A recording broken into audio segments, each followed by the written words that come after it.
Isang special screening ang ginawa sa Malacanang para sa documentary na Inside Malacanang. Sumentro ang kwento nito sa kasaysayan ng Malacanang kay Pangulong Aquino at sa mga tauhang nagbabantay sa seguridad ng presidente. Pawang mga Filipino ang nasa likod ng paggawa ng dokumentaryong ito. Kabilang na ang producer nito na si Marnie Manicad, may bahay ni GMA News anchor Jiggy Manicad. Sa kanyang talumpati naman, binigyang diin ni Pangulong Aquino na nananatiling Palace of the People ang Malacanang. This is an understated lesson in the documentary, that the presidency is about more than one person. On a larger scale, the same is true for our country. None of us can change this country alone.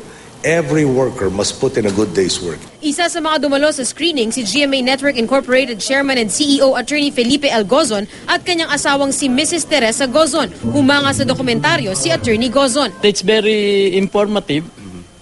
It shows how the president conducts himself and the people around him. You know, we don't have the rights, so maybe we can get it from National Geographic and show it in Channel 7. It will show us what Malacanang means to us as a nation, not only the structure itself, but the people behind the president. Nakatakdang ipalabas ang Inside Malacanang sa National Geographic Channel sa Southeast Asia sa March 18.